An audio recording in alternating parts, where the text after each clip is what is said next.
Hi అండి, good evening అందరికీ. Welcome to my channel. ఇది వచ్చేసి ఈవినింగ్ బ్లాగ్ అండి. ఇంకా ఇప్పుడైతే సింపుల్గా కర్రీ అయితే చేస్తున్నాను. ఇంకా ఆల్రెడీ రైస్ అయితే పెట్టేశాను అక్కడ రైస్ కుక్కర్లో. ఇంకా కర్రీ అయితే చేస్తున్నాను, టమాటా కర్రీ చేస్తున్నాను ఫ్రెండ్స్. ఎవరైనా కొత్తగా నా ఛానల్ చూస్తుంటే ప్లీజ్ ఒక లైక్ ఇచ్చి సబ్స్క్రైబ్ అయితే చేసుకోండి. ఇంకా వీడియోలోకి అయితే వెళ్దాం. ఇవి నానబెట్టానండి మధ్యాహ్నం కర్రీ కోసమని. ఇంకా చపాతీ తినటం వల్ల ఏమో ఇంకా ఆకలి అనిపించలేదు. ఇంకా మా వారు కూడా లంచ్కి అయితే రాలేదు. ఇంకా అలాగే ఉంచాను, ఈవినింగ్ చేద్దాం కదా అని. ఇంక ఇప్పుడైతే చేసేస్తున్నాను. ఇంక ఇక్కడ వచ్చేసి కర్రీ కోసం నేను టమాటాలు, అలాగే ఉల్లిగడ్డ, ఇంకా పచ్చిమిర్చి, అలాగే శనగపప్పు అండి, ఇవి పచ్చిపప్పు అంటారు. పచ్చిపప్పు టమాటా కర్రీ అయితే చేస్తున్నా.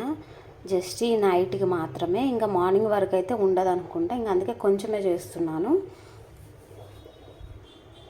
ఇంకా తాలింపు అవేం పెట్టట్లేదండి, అన్నీ కలిపేసి పెట్టేస్తున్నాను. ఉల్లిపాయలు, పచ్చిమిర్చి, టమాటా, శనగపప్పు, ఇంకా ఉప్పు, కారం, పసుపు అన్నీ కూడా కలిపేసి పెట్టేస్తున్నాను. ఇంక ఇక్కడ వచ్చేసి శనగపప్పు అయితే 2 సార్లు అలా వాష్ చేసుకున్నాను. అంటే మధ్యాహ్నం నానబెట్టాను కదండి, ఇంకా స్మెల్ ఏమైనా ఉంటుందేమో అని చెప్పేసి 2 టైమ్స్ అలాగా వాష్ చేశాను. ఇంకా మొత్తం కలిపేసి పెట్టేస్తున్నానండి. కలిపేసి పెడితే టేస్ట్ ఉండదేమో అని ఏం లేదండి, టేస్ట్ అయితే బాగుంటుంది. ఇంకా కారం, పసుపు, ఆయిల్ అన్నీ కూడా వేసేస్తున్నాను. ఉంటే అల్లం పేస్ట్, గరం మసాలా అవి కూడా వేసుకోవచ్చు.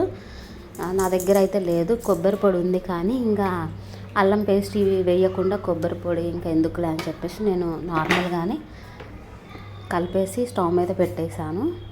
టేస్ట్ అయితే బాగుంటుందండి. కాస్త మగ్గిన తర్వాత కావాలనుకుంటే కాస్త వాటర్ యాడ్ చేసుకుంటే కొంచెం రసంలాగా అనిపిస్తుంది, బాగుంటుంది. కాస్త వాటర్ యాడ్ చేసుకుంటే తినటానికి బాగుంటుంది, గ్రేవీ లాగా.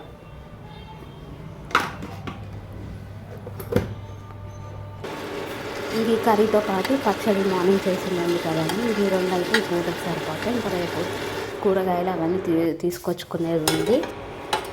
ఇంకా ఫైనల్గా అయితే కర్రీ అయిపోయిందండి. చాలా బాగుంటుంది, ఒకసారి మీరు కూడా ట్రై చేయండి. బాయ్.